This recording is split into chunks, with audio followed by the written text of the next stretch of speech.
Expatrié. Nom, adjectif. Vient du grec exo et patrida.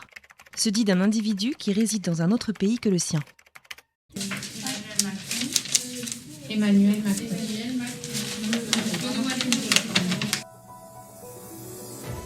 Il ne reste qu'une poignée de secondes. 5 ans après le même duel est à l'affiche de ce second tour. En étant partie depuis 7 ans, je commence à trouver ça difficile de voter. Ça m'a fait vraiment me sentir française, en fait, de pouvoir voter. C'était vraiment très gratifiant. Et je ne serai jamais aussi américaine que ce que je suis française. En fait, j'ai vu passer sur les réseaux sociaux des posts sur une association qui proposait d'appareiller des personnes qui vivent en France, qui n'ont pas le droit de vote, avec des personnes qui ont le droit de vote en France. Je peux aller voter pour cette personne, je peux exprimer son choix dans les urnes. Et Marianne, 4, vous annoncez le résultat. Marianne 1. Et c'est Emmanuel Macron. Eh, qui est pas tant que ça, hein, pas tant que ça, hein. président de la République.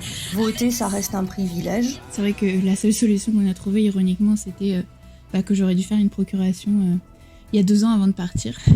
Je me suis sentie vraiment comme un peu abandonnée du système en un sens. Je préfère regarder la finale de Coupe du Monde quand même. On va choper de l'électrolyte et des chips. Plus de suspense. Mais on se rappellera quand même que l'élection, exactement. Ouais, on s'en rappellera. Ça, c'est unique.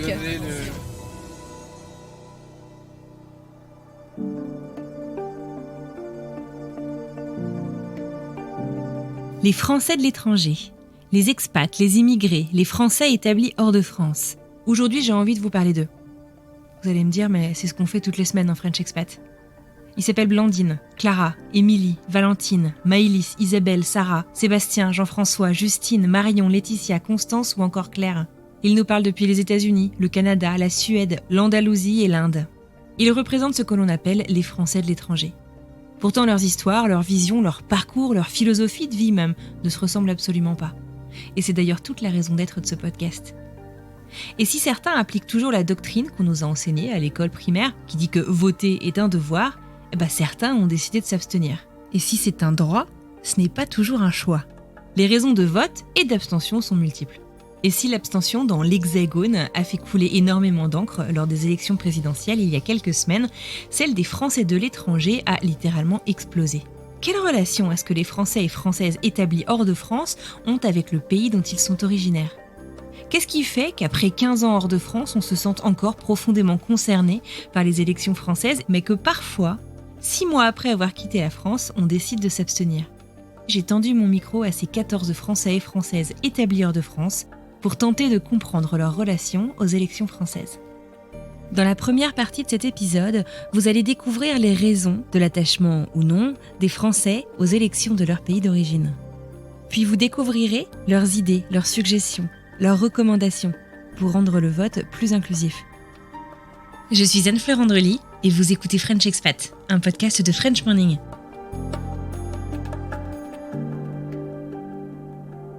Si t'es français de l'étranger puis que ton projet c'est de repartir en France après quelques années, après une expérience finalement de vie à l'étranger, je pense que t'as plus envie de garder un lien avec les élections, de faire entendre ta voix pour un pays qui te concerne vraiment vu que tu comptes y retourner. On est tellement différents les Français de l'étranger, on a tellement des schémas d'expatriation différents que c'est difficile de dire oui ou non.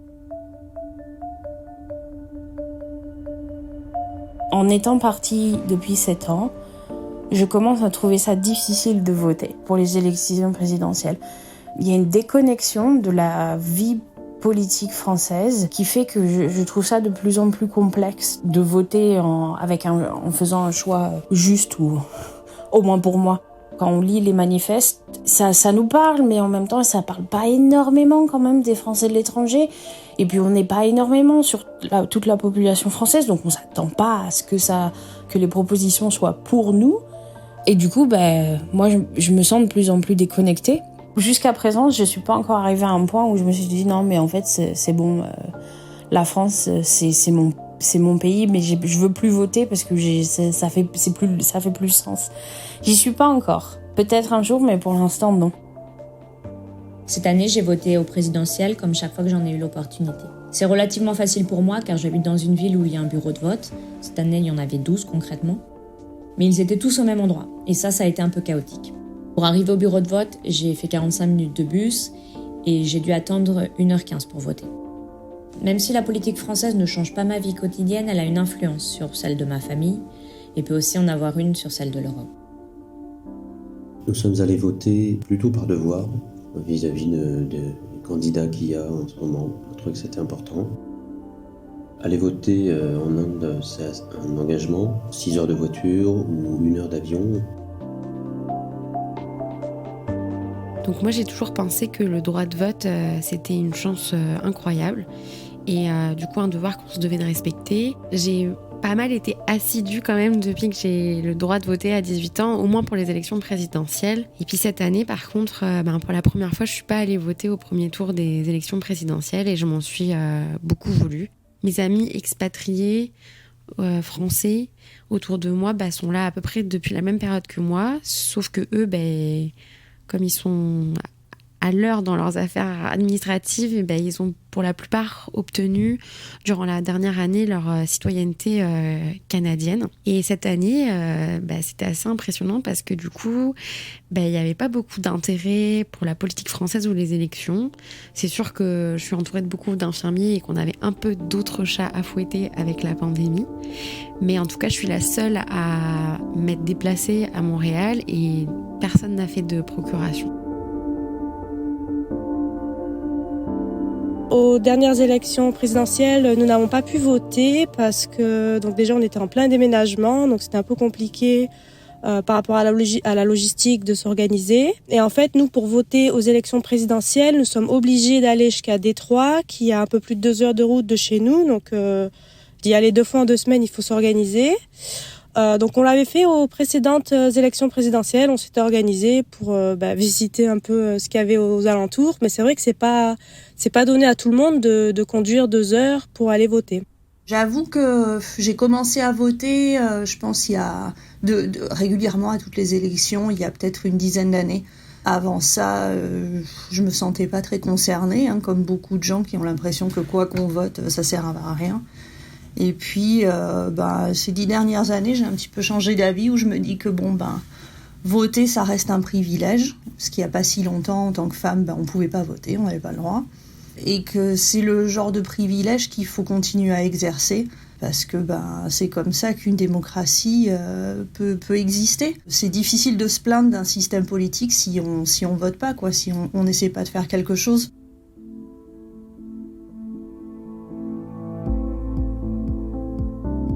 Est-ce que j'ai voté ou non aux dernières élections présidentielles françaises ? Non. Déjà parce que c'est contraignant en termes de logistique. La distance pour aller voter, pour avoir un premier bureau de vote, ça c'est très compliqué. Et puis parce que je ne me sens pas impliquée dans la politique française aujourd'hui, bien que je sois de nationalité française, mais je n'y vis plus. Donc c'est vrai que je suis plus intéressée par la politique espagnole et les décisions qui sont prises en Espagne que celles de France. Et puis n'étant pas encore résident permanent ici au Québec, on n'est pas à l'abri que le changement de président aurait eu un impact sur notre vie, même ici.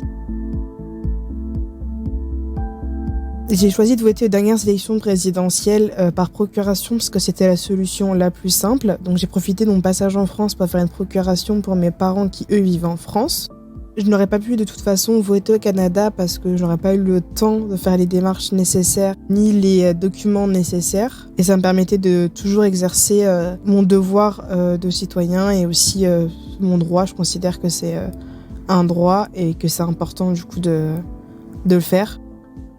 De mon côté, alors moi j'habite au nord de Göteborg, je suis à peu près 120 km de Göteborg.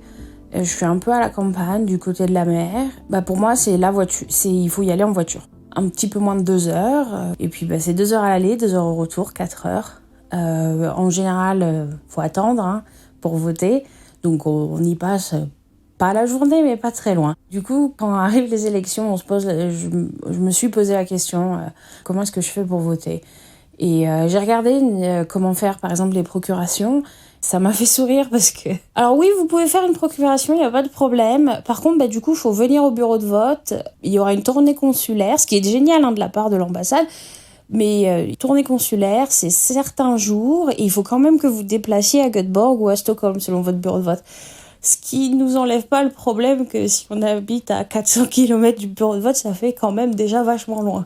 Et en plus, il y avait la question d'en fait, il faut trouver quelqu'un à qui donner sa procuration. Et si on n'est pas affilié à un parti politique particulier, on connaît pas forcément quelqu'un à qui procurer son vote. Je connais peu de Français en Suède, il y en a, mais j'en connais pas personnellement. Et le peu que je connais, il y en a aucun qui vive à Göteborg. Donc, du coup, procuration, pas vraiment faisable. Donc, votons.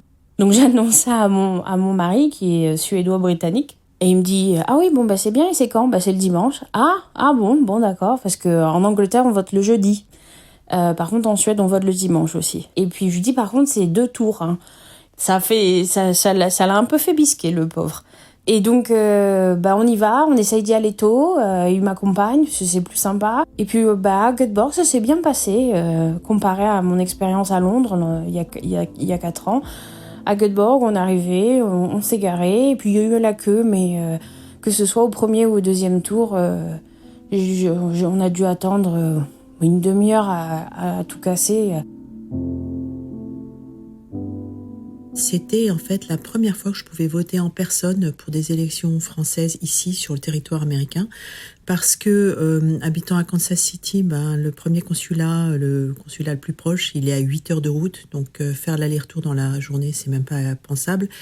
Et puis c'était toujours à des moments pas vraiment pratiques pour y aller. Donc en fait jusqu'à présent, c'était ma mère qui votait pour moi par procuration, donc en France. Cette année, ça a été une grande première. Il y a pu y avoir un bureau de vote à Kansas City et je n'aurais manqué ça pour rien au monde. Pour le second tour, en fait, j'étais assesseur, donc j'accueillais les gens et je devais les cocher sur le fichier.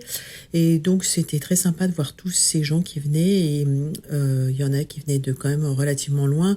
Le bureau de vote donc de Kansas City regroupait l'État du Nebraska, du Kansas et du Missouri.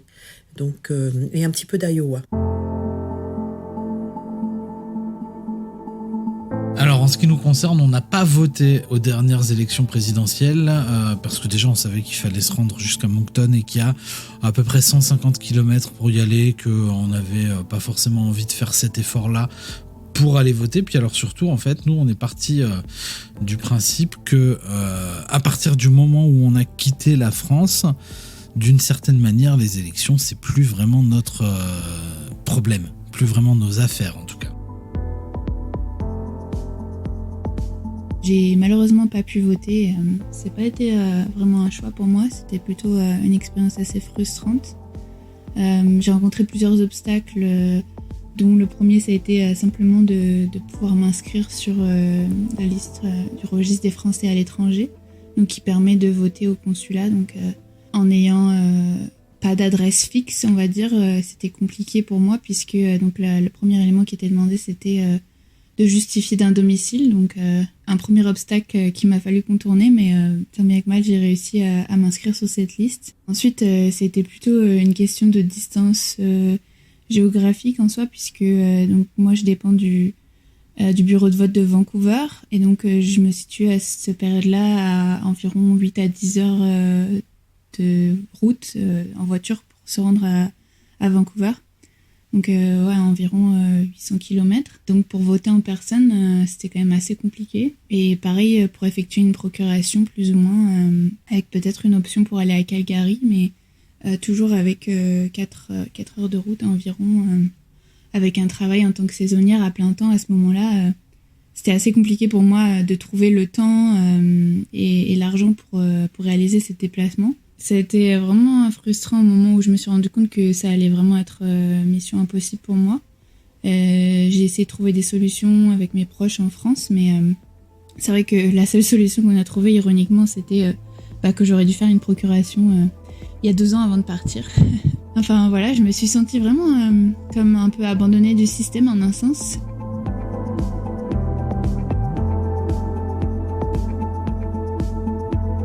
Concernant les élections, en 2017, ça faisait un peu plus d'un an qu'on était au Canada. Donc on a voté. On a voté pour les présidentielles. On se sentait vraiment concernés. L'actualité, tout ce qui se passait en France, on y était très attachés. Ça faisait pas longtemps qu'on avait quitté notre pays. Puis surtout, on n'était pas encore très bien intégrés. Moi, je travaillais à l'époque encore pour une école française. Mon conjoint travaillait dans la société qui l'a recruté depuis la France. Puis on n'avait aucun pouvoir sur le plan du vote pour le pays dans lequel on habite maintenant. Donc on a fait nos élections, on était très motivés pour aller voter. Je te dirais que le seul point négatif, c'était la longueur. Donc c'était très très long pour accéder au bureau de vote. Et pourtant, on habitait Montréal et le bureau de vote se situait à Montréal. Donc on n'avait même pas des kilomètres à faire pour se rendre sur le lieu du vote. Concernant les élections cette année, en 2022, bien sûr qu'on était intéressés, on les a suivis, comme on suit la politique, ce qui se passe en France de façon très régulière avec les sites d'actualité. Par contre, on a décidé de ne pas aller voter. On se sentait moins concernés. On est intéressés, on suit ce qui se passe dans notre pays d'origine, mais par contre, les décisions qui sont prises, les changements de ministres, de lois, etc., mais on ne se sent pas concernés ici en vivant au Québec. Elles n'ont pas d'impact directement sur nous. La relation avec notre pays d'origine, c'est un petit peu distendu. La France est toujours dans nos cœurs, puis on reniera jamais nos origines. On est français avant tout. Par contre, tout ce qui est vie quotidienne, politique, là, on se sent beaucoup moins concerné. Et en plus, depuis quelques temps, depuis qu'on a la citoyenneté canadienne également, on a pu faire un premier vote pour notre pays. Et le fait de se sentir citoyen à nouveau, je dirais, dans notre pays d'accueil, on se sent comme pas à l'aise d'aller voter dans deux pays. On se sent pas légitime finalement d'avoir nos voix qui comptent dans deux pays différents. Donc on préfère faire compter nos voix pour le pays dans lequel on vit, dans lequel les décisions ont des impacts directement sur notre vie, sur nos impôts, sur les choix qui sont faits pour nos enfants, etc.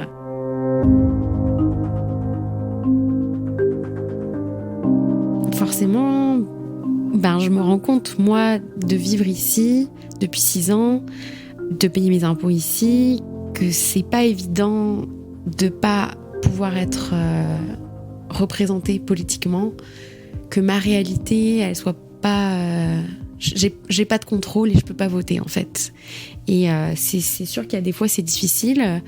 Avant la pandémie, le Premier ministre québécois et son gouvernement qui a été élu, c'est un gouvernement qui était quand même anti-immigration, ou en tout cas avec une immigration beaucoup plus encadrée. Et forcément, ça a un impact sur moi, ma vie directement et les possibilités que j'ai. Mais j'ai aucun contrôle là-dessus. Moi aussi, je me rends compte que je suis moins assidue dans le suivi de l'information ou des actualités françaises. Je me sens plus tout à fait comme étant une Française impliquée, mais je me sens pas non plus comme une Québécoise ou une Canadienne. Même si je suis ni l'un ni l'autre, je sais que par contre, pour les 5 prochaines années, je me vois vivre au Québec et je me suis sûrement dit que ces élections, elles n'auraient pas d'impact réel sur moi, ce qui explique que je ne sois pas allée voter au premier tour. Mais par contre, je me suis aussi dit que ce qui allait se passer à ces élections-là, ça aurait de l'incidence sur bien des étrangers qui vivent en France. Et ça m'a fait beaucoup réfléchir. En fait, j'ai vu passer sur les réseaux sociaux des posts sur une association qui, en fait, veut débattre du droit de vote des étrangers, pour le coup en France, et en fait qui proposait d'appareiller des personnes qui vivent en France mais qui n'ont pas le droit de vote avec des personnes qui ont le droit de vote en France. Et en fait, ils nous mettent en contact, on discute, on échange sur nos valeurs, nos convictions, nos limites. Puis si on trouve si on se retrouve là-dedans, cette personne et moi, je peux aller voter pour cette personne, je peux exprimer son choix dans les urnes. Et en fait, ça m'a beaucoup parlé et ça m'a beaucoup interrogée. Je me suis posé la question aussi de savoir si j'avais une limite sur mon don de vote. Est-ce que je serais capable de donner mon vote au complet à quelqu'un qui choisirait de voter pour un candidat qui n'avait pas les mêmes valeurs que moi et qui n'avait pas la même vision des choses? Ou est-ce que j'allais mettre des limites? Donc j'ai fait ma petite cuisine de réflexion et puis je me suis inscrite sur le site de l'association et j'ai été appareillée avec une première personne avec qui on avait vraiment des visions trop éloignées, donc on n'a pas donné suite. Et puis j'ai été réappareillée avec une deuxième personne et franchement assez rapidement, parce que 45 minutes après je mettais mon petit papier dans l'enveloppe et voilà, et j'ai trouvé que c'était une expérience vraiment une belle expérience humaine. J'ai choisi de voter, même si c'est vrai que je commence à me sentir un peu moins française et un peu plus nord-américaine, on va dire. Mais je trouve quand même que ça reste important de garder ses racines françaises. Même si je ne m'y vois pas vivre, en tout cas à moyen terme en France, je me vois plutôt vivre en Amérique du Nord. Mais je trouve que c'est important.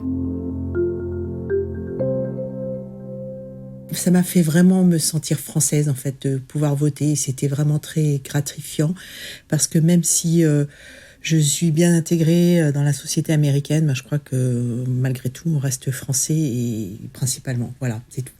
Et je ne serai jamais aussi américaine que ce que je suis française, même si finalement, j'ai pris pas mal de distance avec la France et que la politique américaine m'intéresse presque plus que la politique française, qui d'ailleurs est assez lointaine maintenant pour moi. C'est vraiment en vivant ici au Canada, d'abord en tant qu'étudiante, puis ensuite en tant que travailleuse, que j'ai commencé vraiment à avoir une vision différente de la France et en un sens à me sentir un peu plus française. Le fait d'être à l'étranger, ça m'a vraiment donné envie de m'intéresser plus à la politique française et en général à suivre un peu plus les news en France.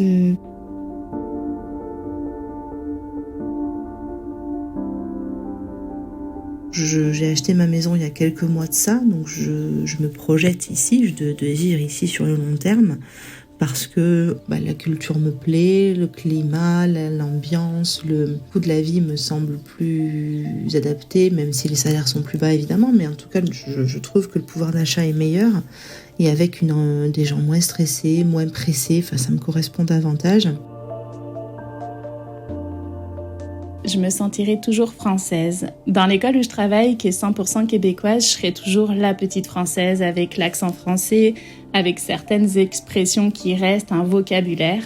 On l'a pas fui, on n'a vraiment rien voulu laisser derrière, c'était juste pour partir à l'aventure en famille. Donc on y est toujours très attachés, c'est un magnifique pays, la France, il sera toujours dans nos cœurs. De plus, on a toutes nos familles qui habitent là-bas, on est tout seul à s'être expatriés ici. Bien sûr que je me considère toujours française et de plus en plus je me considère aussi canadienne parce que on a tout fait pour s'intégrer.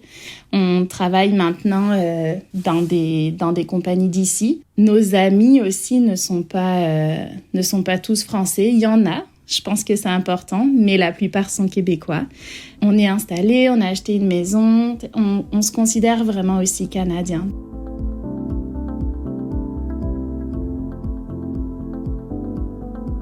Est-ce que je vote aux élections locales? Non, parce que je n'ai pas la nationalité américaine, donc je ne vote pas. Et je pense qu'en tant que Français de l'étranger, oui, c'est normal qu'on vote toujours pour les élections françaises. On reste un électeur, et puis ça reste notre devoir. On peut considérer que c'est difficile d'aller voter quand on est à l'étranger, parce que ça ne nous prend pas 5 minutes de notre journée. Mais je trouve que c'est aussi une super chance. Il y a d'autres ressortissants européens ou d'autres pays du monde avec lesquels je vis ici et j'ai pas la sensation qu'ils aient autant d'opportunités d'aller exprimer leur vote. Donc je trouve que c'est une chance parce que ça nécessite une organisation de fou, beaucoup de bénévoles. C'est sûr que moi j'aimerais bien qu'il y ait un bureau de vote dans ma ville, que ça me prenne moi aussi 15 minutes d'aller faire ça, mais pour ça va falloir s'investir dans les 5 prochaines années et voilà. En fait, voter ici, c'est à la fois très compliqué, à la fois très simple. Simple parce qu'on peut voter plusieurs jours, on a plusieurs possibilités. On peut aussi voter facilement par courrier, ça dans l'endroit où j'habite, c'est assez facile. Du coup, on va un peu voter quand on veut, en fait, sur une période de 2 semaines à peu près. Mais c'est à la fois plus compliqué parce que c'est digital et que surtout on a beaucoup de choix à mettre à chaque fois, et donc c'est pas vraiment évident. Donc c'était intéressant de voir finalement, de se rappeler qu'en France, on met encore des petits papiers dans une enveloppe et qu'on compte à la main après un scrutin en fait. Donc pour les élections locales, oui, on a voté. Dès qu'on a eu notre droit de vote, en ayant obtenu la citoyenneté canadienne, ça nous a vraiment fait plaisir. On était très émus d'ailleurs lors de la première élection d'aller mettre notre petit papier dans l'urne. C'est un petit peu différent de la France. En plus, tout est très simple ici. On a même été étonnés de faire le petit trait au crayon à papier. Là, on s'est dit, on verrait jamais ça en France. Donc oui, on a voté aux élections locales ici chez nous. Puis on se sent vraiment concerné parce que ça a un impact direct sur nos vies, ici au Canada. Moi, j'ai beaucoup de mal à dire oui ou non, à avoir un avis arrêté. Je trouve que les Français de l'étranger, on est tellement un groupe hétéroclite. On vient tellement s'expatrier pour différentes raisons. Tu vois, il y a des personnes qui s'expatrient, puis c'est un projet à court ou moyen terme. Ils prévoient rentrer en France après. Il y en a d'autres, c'est d'abord le Canada, puis après les États-Unis. Tu sais, c'est la porte d'entrée vers d'autres expatriations. Puis il y a d'autres personnes comme nous, l'expatriation, c'est vraiment, c'est un projet de vie. On est vraiment venu pour s'installer dans un nouveau pays, puis on compte y rester le plus longtemps possible. On veut que nos enfants grandissent dans ce pays-là qu'on leur a choisi. On s'est installé, on s'implique dans ce nouveau pays, on y travaille. On prévoit vraiment, vraiment pas un retour, sauf pour les vacances. Quand tu viens puis que tu t'installes dans un pays puis que ton souhait, c'est de ne plus aller vivre dans ton pays d'origine, moi, je me considère comme moins concernée puis moins légitime pour aller voter dans un pays qui ne m'attire plus pour y habiter.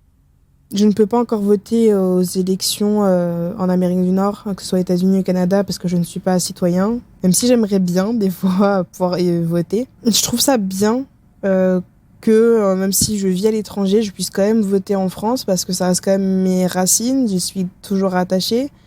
Ma famille, mes amis vivent en France, et du coup, je trouve ça quand même important qu'en tant que Français de l'étranger, on puisse garder ce droit de vote. À long terme, si je finis par, je sais pas, devenir, admettons, citoyenne canadienne ou américaine, et que là, du coup, je pourrais voter en Amérique du Nord, je sais pas si je continuerai à voter en France, parce que ça aura moins d'impact sur moi. Si je deviens citoyenne, ça voudrait dire que ça fait déjà un certain temps que j'ai quitté la France, et je pense que j'aurais moins envie de m'intéresser, entre guillemets, à ce qui se passe en France politiquement. Je continuerai à regarder d'un œil, mais j'aurais plus envie de me rapprocher sur ce qui m'impacte plus au quotidien. Là, je pense que je voterai plus, ou en tout cas, je voterai moins.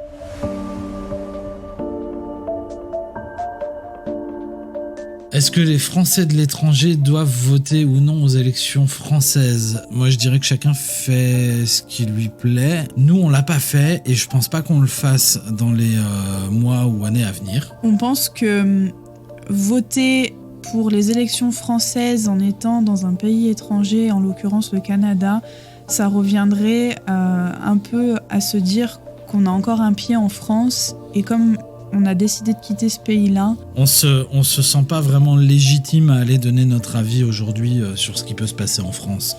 Après, pour ce qui est de voter le jour où on aura la nationalité canadienne et donc la possibilité de le faire, évidemment qu'ici on le fera, parce qu'on aura toute légitimité à le faire, dans le sens où ça correspondra à notre quotidien, et on va nous demander notre avis sur des élections qui concernent notre quotidien, ce qui n'est pas le cas sur les élections françaises actuelles. Je trouve bien malgré tout qu'on puisse avoir la possibilité de voter pour les élections de France, parce qu'on reste des Français et que rien ne dit que demain on ne retournera pas vivre dans ce pays-là, et on a envie qu'il soit ce qu'on a envie lorsqu'on y retourne. Si j'avais effectivement la double nationalité espagnole, que je n'ai pas encore parce qu'il faut 10 ans de résidence, c'est vrai que j'aurais davantage envie et j'irais voter aux élections espagnoles plutôt qu'aux françaises, parce qu'encore une fois, ça correspondra davantage à ma situation, à mon quotidien, de voter pour mon pays d'accueil plutôt que pour un pays dans lequel je n'envisage pas de retourner vivre pour l'instant. À côté de ça, j'aurais vraiment l'impression de pouvoir agir sur mon quotidien, d'agir sur ma situation, chose que je n'ai pas en votant en France aujourd'hui. Me concernant, moi, j'aurais aucun problème à ne plus voter pour mon pays, à ne plus avoir ce droit de vote pour mon pays, parce que de toute façon, là, j'ai choisi moi-même comme une grande de ne pas aller voter. Puis c'est vraiment un choix réfléchi. Depuis que j'ai ma carte d'électeur en France, je suis allée faire toutes les élections. C'est vraiment la première fois où cette carte-là ne m'a pas servi. Puis elle ne m'a pas servi parce que j'en utilise une autre, finalement. J'utilise la carte pour voter dans mon nouveau pays. Pour le moment, on ne peut pas encore voter pour les élections du Canada ou du Québec parce qu'on n'a pas la résidence permanente. Mais c'est sûr qu'on suit quand même pas mal l'actualité politique du pays.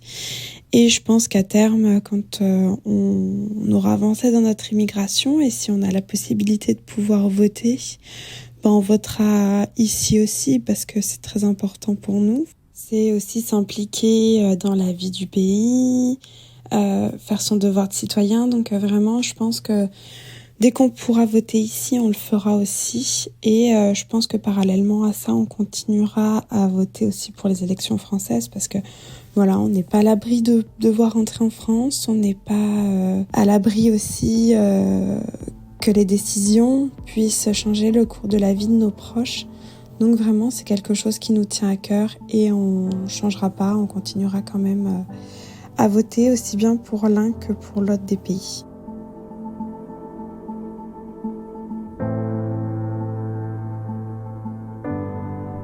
Selon moi, pour les étrangers, ils devraient avoir le droit de voter s'ils sont résidents permanents ou s'ils ont adopté la nationalité du pays.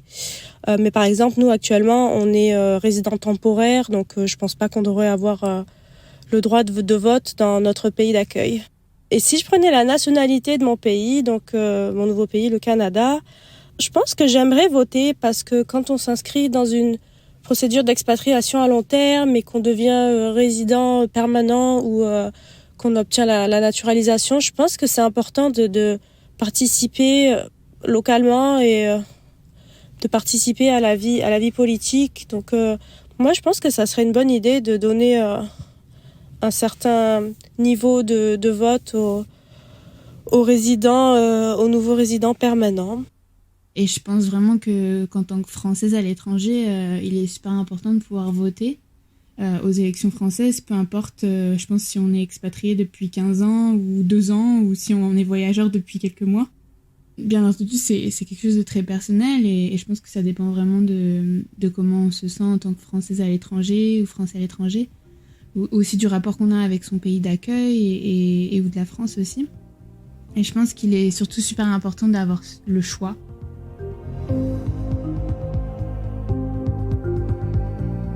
Et concrètement, les Français de l'étranger, qu'ils aient voté ou non, est-ce qu'ils ont des idées, des propositions pour rendre ces élections encore plus inclusives ? Je pense que ce serait pas plus mal d'ouvrir un peu plus de bureaux de vote, même si je suppose que c'est une organisation très compliquée. Mais pour pouvoir rendre ça plus accessible et que les personnes qui vivent dans d'autres villes puissent voter sans être obligées d'aller dans une grande ville.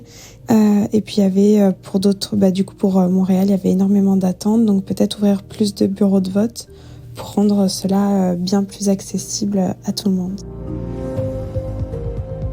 Dans mon cas, ça a été facile de voter. Mais si je n'avais pas pu me déplacer, un de mes amis avait ma procuration et réciproquement, un échange de bons procédés. Et là, je pense que le consulat devrait vraiment offrir cette possibilité à chaque renouvellement de passeport. Les gens n'y pensent pas quand les élections sont lointaines, mais ça serait plus simple, surtout qu'à l'étranger, une procuration est valable pendant 3 ans. Réellement, le plus simple, ce serait surtout de pouvoir voter électroniquement. Si on peut élire nos députés via Internet, je vois pas pourquoi on ne peut pas voter et notre président de la même manière. J'espère que ça changera rapidement, ça permettra à tous les Français de l'étranger de pouvoir voter sans avoir de problème pour se déplacer.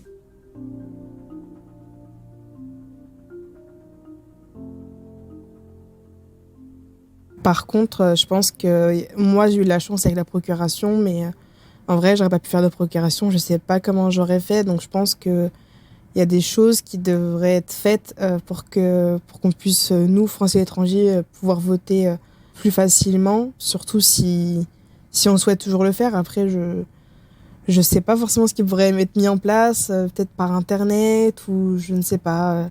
Peut-être aussi avoir les informations plus tôt. Je sais qu'il me semble qu'on a eu les informations pour le vote peut-être une semaine avant de voter et peut-être que si on l'avait su avant... Enfin, nous, ça nous a pas impacté parce que on n'avait aucune obligation en fin de semaine, donc on a pu s'y rendre sans problème. Mais peut-être que certaines personnes travaillaient ou quoi, donc... Peut-être que de le savoir un peu en amont, ça permet de mieux se préparer et de pouvoir demander son jour parce que finalement, c'était... nous, ici en Amérique du Nord, on a voté le samedi et pas le dimanche. Donc, ça pouvait potentiellement bloquer certaines personnes. C'est vrai que c'est quand même assez compliqué de pouvoir voter à l'étranger. Alors la participation est faible aux États-Unis parce que voilà, et parfois il faut faire plusieurs heures de route et que c'est pas évident.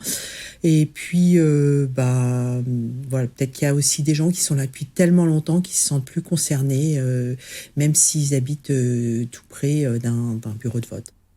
Au Canada, c'est vraiment une réalité si on n'habite pas autour de Vancouver, Calgary, Toronto, Montréal. Ça devient assez compliqué et d'ailleurs je peux pas m'empêcher de penser qu'il y a certains Français qui sont établis au centre du Canada ou dans les territoires du nord au Canada et là c'est plus en nombre d'heures, c'est en nombre de jours les déplacements. Je trouve ça incroyable qu'en 2022 on puisse pas voter à quelque élection que ce soit via internet ou par correspondance lorsqu'on se trouve à l'étranger. Voter pour moi c'est vraiment important et c'est surtout un droit de citoyen. Et paradoxalement, je me suis vraiment sentie abandonnée par le système du fait de cette complexité et quasi impossibilité pour moi de pouvoir voter. Voilà, c'est comme si on m'avait empêché d'exercer un droit de citoyenne française simplement parce que à un moment T, j'avais décidé de vivre et de voyager dans un endroit reculé du Canada.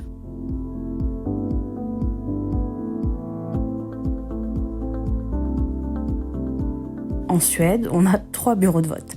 2 bureaux de vote à Stockholm, à la capitale, et un bureau de vote à Göteborg. Les bureaux de vote de Stockholm couvrent le nord du pays et le bureau de vote de Göteborg couvre le reste. Stockholm, Luleå, c'est 900 km. Ça fait une trotte pour aller voter quand même. C'est assez intéressant parce que dans le sud, en Scanie, on est très très proche du Danemark. Il y a beaucoup de gens qui vivent sur le côté suédois et travaillent à Copenhague, du côté danois. C'est un trajet quotidien qui se fait en train en 30-45 minutes sans souci particulier. Il y a beaucoup d'attentes que quand les élections viendront, on votera à Copenhague.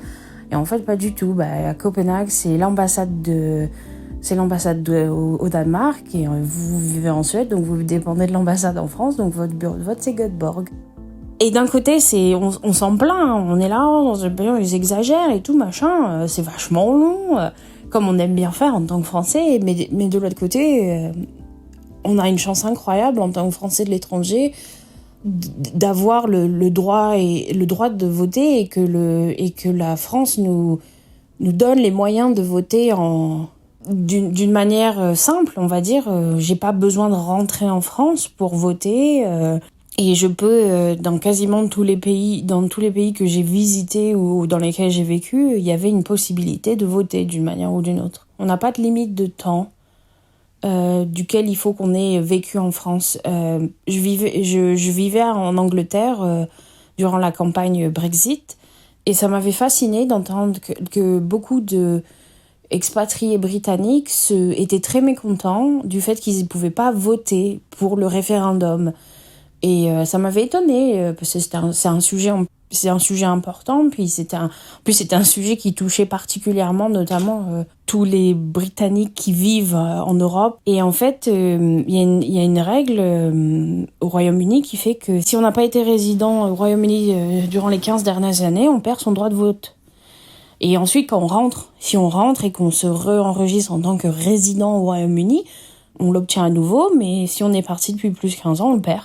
Et quand je compare ça à la France, je me dis, moi, ça fait 7 ans que je suis partie de France, et j'ai toujours le droit de voter, et dans 20 ans, j'aurai toujours le droit de voter. Et je trouve ça chouette. C'est aussi hyper émouvant et vraiment touchant parce que y a parfois des files d'attente de plusieurs heures, de plusieurs centaines de mètres, où parfois on est tous rassemblés à attendre dans une pièce où on voit des centaines de personnes. Et c'est beau, c'est super beau à voir ces gens qui se réunissent pour les élections. Il y a souvent aussi des systèmes pour que ça aille plus vite pour les familles ou les personnes âgées ou les personnes qui ont des handicaps. Donc c'est hyper beau. C'est hyper beau de voir l'humain se décarcasser et se rassembler pour aller exprimer son droit de vote. Un vote en ligne, comme c'est autorisé par exemple pour les élections des représentants des Français de l'étranger, ce serait quand même un petit peu plus simple, mais il y a des contraintes de sécurité. Un vote par correspondance, ce serait déjà aussi bien apprécié.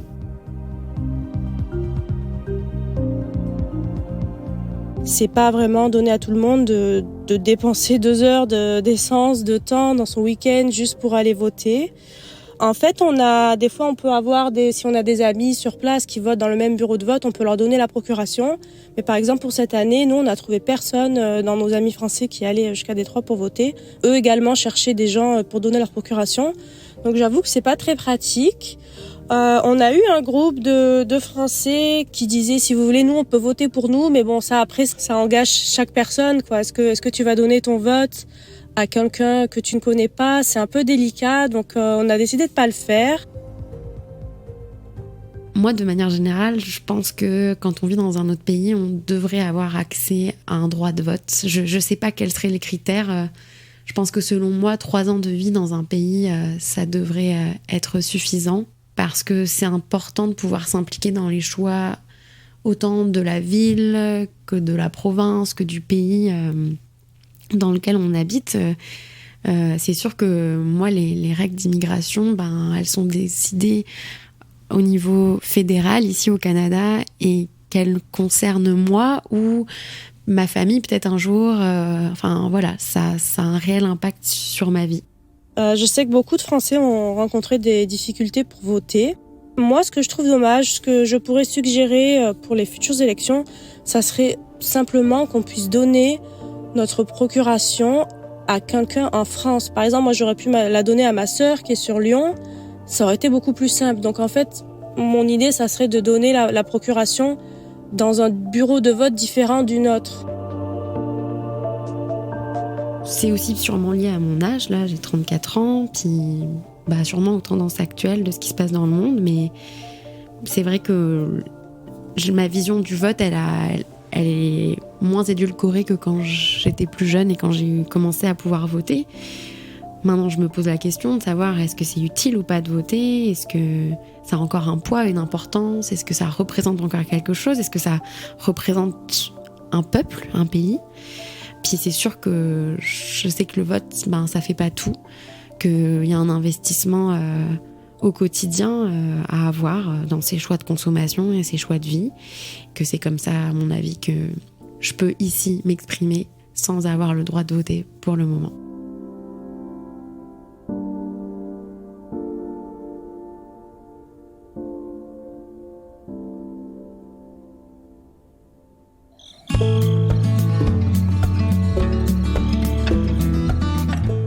Et voilà, je vous laisse sur ces quelques derniers mots de Constance. Je tiens à adresser un immense merci à nos 14 participants.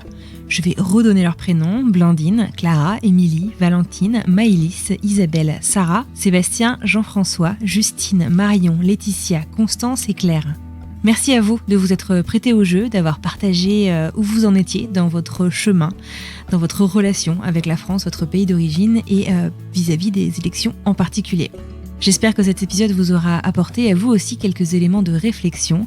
L'objectif, c'est de ne faire changer d'avis à absolument personne, mais d'avoir une meilleure idée finalement de qui on est, nous, les Français, que l'on dit de l'étranger. La semaine prochaine, on reprend les épisodes plus classiques. Je vous propose d'écouter un petit extrait pour voir de quoi on va parler.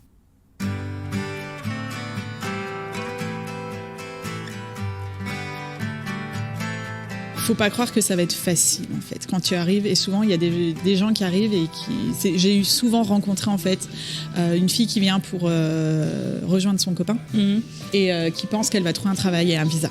Ça n'existe pas, ça n'arrive pas. C'est juste, tu vas faire un visa fiancé, ça va être long et difficile, mais c'est comme ça que tu vas rester en fait. Enfin, et du coup, je pense que c'est important parce que j'ai beaucoup de fois, on m'a dit non, mais là, je vais faire un stage et puis après, je vais trouver un boulot mais non, c'est trop difficile. C'est soit on te fait venir pour le boulot, soit quand t'es là, trouver une entreprise qui te sponsorise. Enfin, si t'y arrives, c'est bien, mais c'est rare. C'est vraiment rare. Faut pas prendre que ce que t'as envie d'entendre. Faut prendre tout, quoi. Et quand quelqu'un te dit c'est risqué, voilà, écoute et prends en compte, quoi, parce que ouais.